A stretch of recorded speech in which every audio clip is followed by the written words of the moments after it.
Assalamualaikum warahmatullahi wabarakatuh. Alhamdulillahirabbil alamin alladzi arsala rasulahu bil huda wa dinil haq liyudhhirahu ala dini kulli walau karihal kafirun walau karihal musyrikun walau karihal munafiqun. Asyhadu an la ilaha illallah wa asyhadu anna Muhammadan abduhu wa rasuluh. Allahumma shalli ala sayyidina Muhammad wa ala ali sayyidina Muhammad walhamdulillahirabbil alamin. Amma ba'd.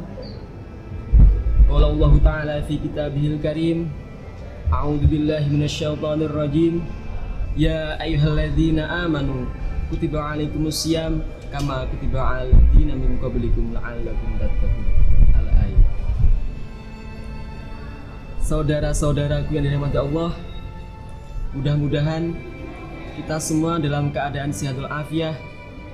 Mudah-mudahan kita senantiasa dalam lindungan Allah dari virus corona dan senantiasa mendapatkan rezekinya. Amin ya rabbal alamin. Saudaraku yang dirahmati Allah,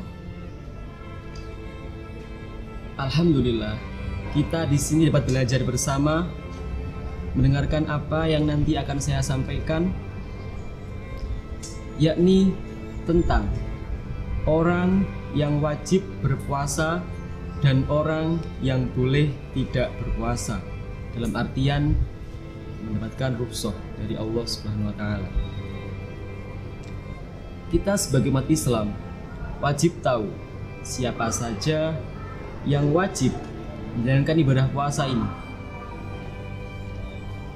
Dalam kitab Kasyifatus Sajah karya Syekh Muhammad Nawawi Al-Bantani, beliau mengatakan di sana ada beberapa orang yang wajib menjalankan ibadah puasa atau termasuk dalam kategori tersebut.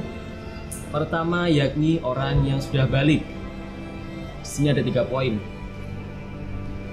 Orang yang sudah balik itu masuk umur 15 tahun, baik laki-laki maupun perempuan. Ini dihitung dari kalender Hijriah.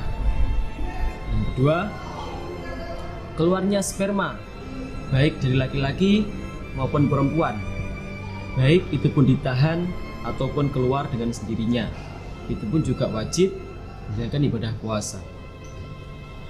Yang ketiga, orang yang sudah haid, khusus wanita, ini diawali atau bisa dikatakan berumur 9 tahun 16 hari, itu juga sudah wajib menjalankan ibadah puasa.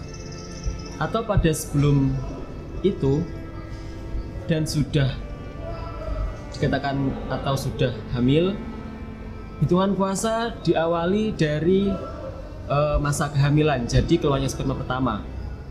Itu menurut beliau, Syekh Nawawi Al-Bantani.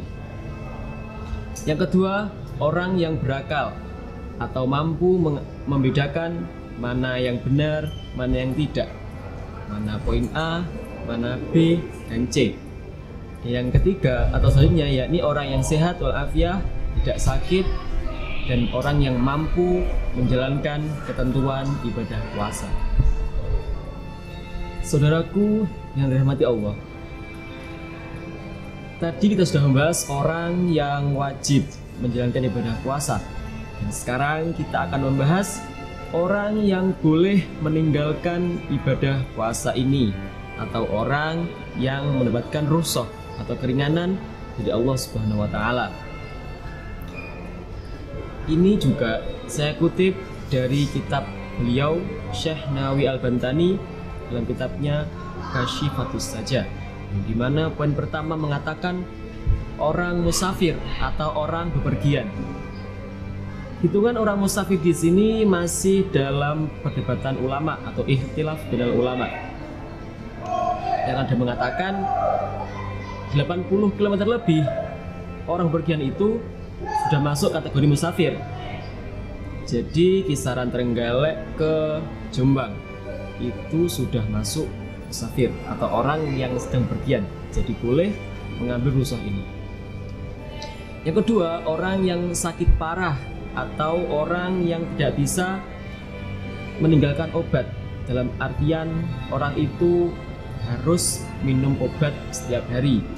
Apabila tidak, sakitnya akan tambah parah dan akan lebih bahaya lagi kepada kesehatannya atau kelangsungan hidupnya. Dan yang ketiga yakni orang yang sudah tua atau yang sudah jompo. Di sini dikategorikan orang tersebut sudah tidak mampu apapun itu, entah makan dan menjalankan ibadah atau menjalankan kegiatan sehari-hari. Semuanya ikut anak mungkin atau orang yang suruh membantu beliau. Jadi beliau boleh menjalankan rukhsah ini. Dan yang keempat, orang yang sedang hamil, yang dimana itu sangat membahayakan, bukan membahayakan ya terlalu keras, tetapi itu sangat berpengaruh kepada janinnya kelak atau anaknya kelak.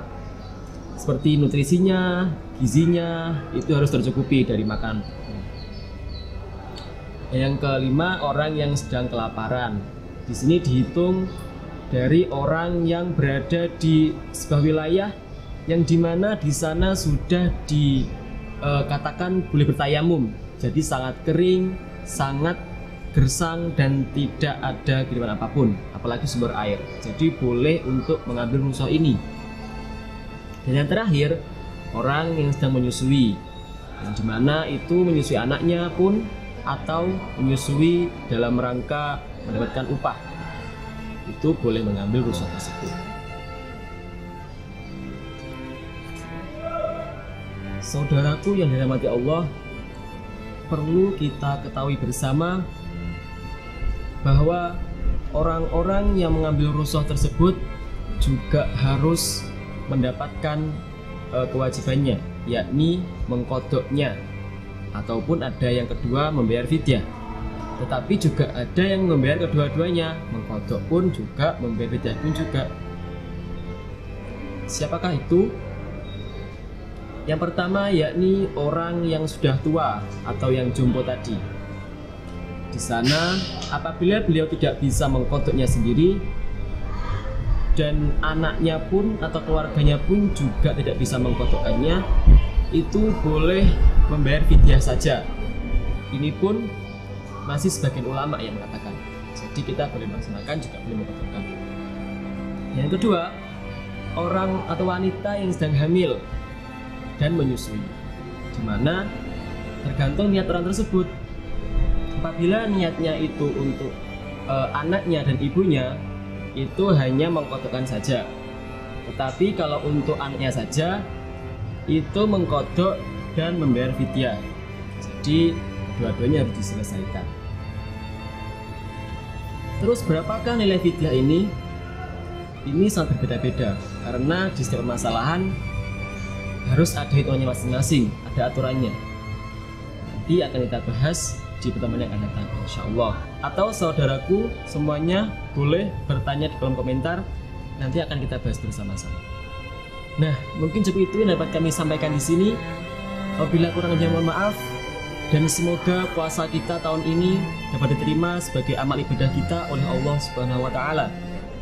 Akhiru qouli hada, wassalamualaikum warahmatullahi wabarakatuh.